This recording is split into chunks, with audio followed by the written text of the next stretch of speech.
Hi welcome back to Sahasra special. ఇక ఇవాళ మేమైతే హ్యూస్టన్లోని నాసా స్పేస్ సెంటర్కి అయితే వచ్చేసాము. సో ఇదంతా పార్కింగ్ లాట్. ఇక మేమైతే ఆన్లైన్లోనే టికెట్స్ అయితే బుక్ చేసుకున్నాము. ఈ టికెట్స్ వచ్చేసి మనకు ఇన్ పర్సన్ వెళ్ళి కూడా తీసుకోవచ్చు, లేదంటే ఆన్లైన్లో మనము ఆల్రెడీ బుక్ చేసుకోవచ్చు. లైక్ ఎలా ఉంటాయి అంటే అడల్ట్స్కి ఏమో పర్ పర్సన్కి $35 అండ్ చైల్డ్కి ఏమో పర్ పర్సన్కి $30 అనమాట. సో మేమైతే ముందుగానే తీసుకున్నామని చెప్పాను కదా, ఇంకా డైరెక్ట్గా మేము స్పేస్ సెంటర్ లోపలికి అయితే ఎంటర్ అవుతున్నాము. సో ఇక్కడ రైట్ సైడ్లో అయితే టికెట్స్ కౌంటర్ ఉంటుంది. సో డైరెక్ట్ వెళ్ళి తీసుకునే వాళ్ళైతే అటుగా వెళ్తారు. And manned spacecraft centre established on November 1st, 1961 అంట. అండ్ ఇది వచ్చేసి 1620 acres లో అయితే ఉంది. అండ్ ఇక మేమైతే లోపలికి వెళ్ళే ప్రాసెస్ అయితే స్టార్ట్ చేసాము. అంటే టికెట్ మనకు స్కాన్ చేస్తున్నారు అక్కడ. అండ్ ఇలా లోపలికి ఎంటర్ అవ్వడంతోనే మనకు ఒక పెద్ద హాల్ అయితే ఉంటుంది. ఇన్సైడ్ ఆఫ్ స్పేస్ లోపల ఉన్న వాళ్ళు ఏ విధంగా ఉండేవాళ్ళు, సో వాళ్ళు యూస్ చేసేటటువంటి లైక్ రెస్ట్ రూమ్స్ కానీ, బెడ్రూమ్స్ కానీ, అండ్ ఫుడ్, కిచెన్ ఏ విధంగా ఉండేది. అండ్ వాళ్ళు ఫ్రీ టైంలో కొన్ని గేమ్స్ కూడా ఆడేవాళ్ళంట, లైక్ ఇండోర్ లాంటివి, లైక్ చెస్ అలాంటివి. మూన్ నుంచి వచ్చినటువంటి స్టోన్ అండ్ మూన్ పైన రియల్ గా వాళ్ళు వాక్ చేసినప్పుడు ఉన్నటువంటి ఫుడ్ ప్రింట్స్ అలాంటివన్నీ మనకి ఇక్కడ క్లియర్ గా కనిపిస్తూ ఉంటాయి. ఇంకా మీరు కూడా నాతో పాటు అయితే చూసేసేయండి.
ఇక్కడ మనకు కనిపిస్తున్నటువంటిది బ్లాక్ బాక్స్ అనమాట. ఇదేంటంటే రికార్డింగ్ డివైస్.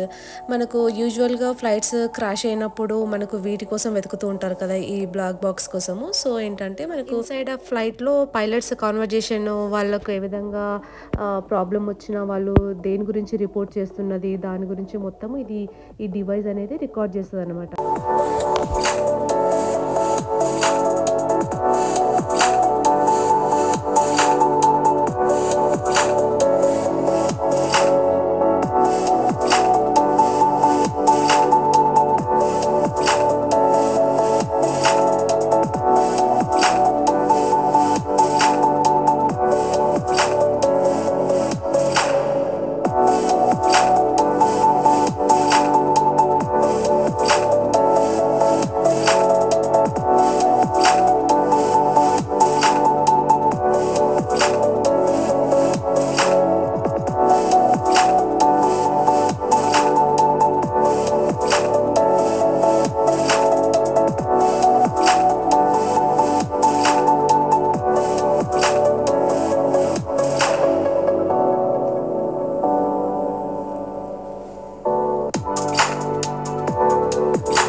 వచ్చేసి మూన్ మీద ఏ విధంగా ఉంటుంది అని చెప్పేసి ఇక్కడ మనము క్లియర్గా చూడొచ్చు.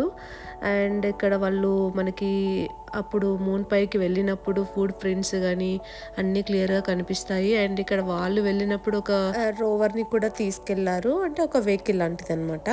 ఇక్కడ చూస్తున్నారు కదా.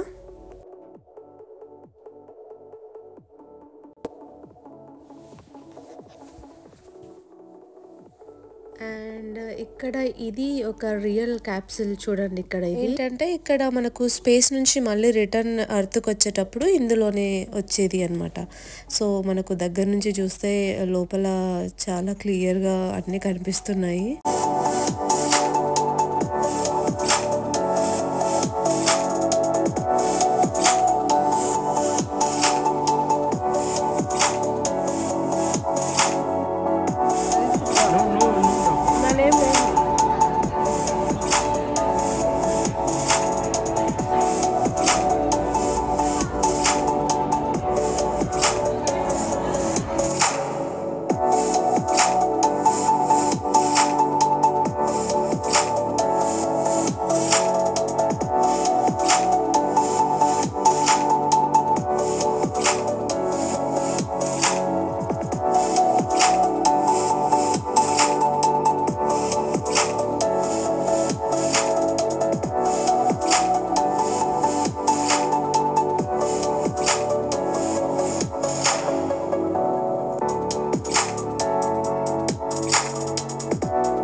ఇక మనమైతే ఇన్సైడ్ ఆఫ్ స్పేస్ సెంటర్లో ఏ విధంగా ఉండేది అవన్నీ చూసాం కదా. And next NASA tram tour అయితే స్టార్ట్ అయిపోయింది. సో మనము వెళ్ళబోయే ట్రామ్ గురించి అయితే మనం వెయిట్ చేయాలి. సో అదే అందుకని ఇక్కడ వీళ్ళంతా క్యూలో ఉన్నారు. ట్రామ్స్ అయితే మనకు బ్యాక్ టు బ్యాక్ ఆల్టర్నేట్ గా వస్తూనే ఉంటాయి.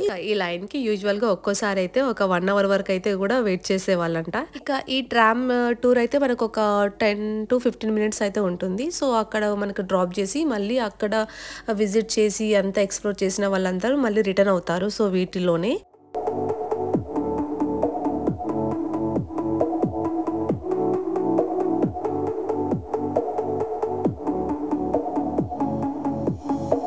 ఇక మేమైతే జూపిటర్ ట్రామ్ అయితే దిగేసాము. ఇక్కడ మాకు రాకెట్ టూర్ అని చెప్పేసి ఇక్కడ డ్రాప్ చేశారు. ఇదంతా వచ్చేసి రాకెట్ పార్క్ అంట. సో ఏంటంటే మనకు ఆ రాకెట్ స్టార్ట్ చేసేటప్పుడు రాకెట్ టెస్టర్స్ అండ్ ఇంజన్స్ ఈ విధంగా అన్ని అయితే ఉంటాయంట ఈ రాకెట్ పార్క్ లో. సో మేము కూడా అలా ఎక్స్ప్లోర్ చేసుకుంటూ వెళ్తున్నాము.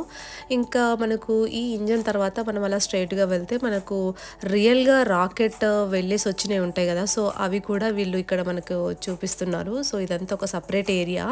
ఇక్కడ చూస్తున్నారు కదా, మనకు రియల్ టైంలో ఏంటంటే పైన రాకెట్ వెళ్ళేటప్పుడు చాలా చిన్నదిగా కనిపిస్తూ ఉంటుంది.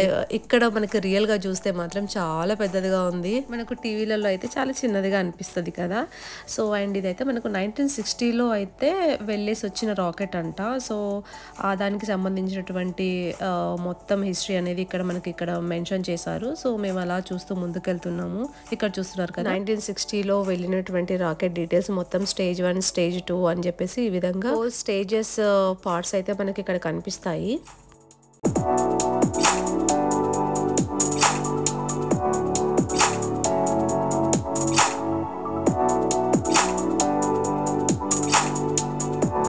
ఇక్కడ చూస్తున్నారు కదా అపోలో 16th అంటే 5th మూన్ అంట. ఇది 5th మిషన్.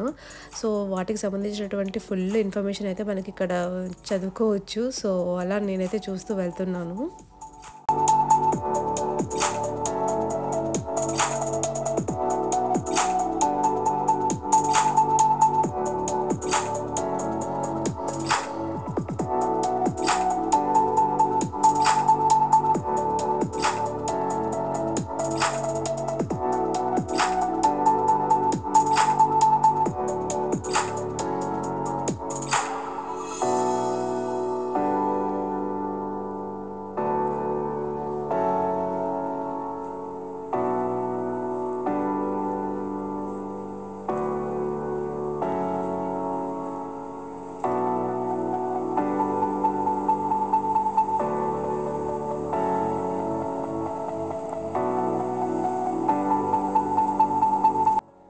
ఈ రాకెట్ ఫుల్ రౌండ్ తిరిగేసరికి మాకైతే ఒక 40 minutes అయితే పట్టింది. అలా చూస్తూ నెమ్మదిగా వెళ్తున్నాం కదా. కొంచెం పేషెన్స్ తో చూస్తే మాత్రం మనకు ఈ ఎంటైర్ స్పేస్ సెంటర్ ఒక 3 to 4 hours అయితే పడుతుంది. ఇక వాళ్ళ ఓపిక ఇంకా ఎంతసేపు అయినా చూసుకోవచ్చు. ఇంకా లిటరల్లీ పిల్లలకైతే ఖచ్చితంగా ఈ స్పేస్ సెంటర్ ని ఒక్కసారైనా విజిట్ చేయించాలి. సో చాలా బాగుంది. సో వాళ్ళు కూడా తెలుసుకుంటారు. ఇక మేమైతే ఇన్సైడ్ ఆఫ్ స్పేస్ సెంటర్ లో ఒక 3 hours అయితే స్పెండ్ చేసాము. ఇక మీరు కూడా ఎవరైనా హ్యూస్టన్ వచ్చినప్పుడు ఖచ్చితంగా ఈ నాసా స్పేస్ సెంటర్ అయితే విజిట్ చేయండి. తో పాటు నా ఛానల్ ని సబ్స్క్రైబ్ చేసుకోవడం మాత్రం అస్సలు మర్చిపోవద్దు. Until then, bye bye. See you in the next video.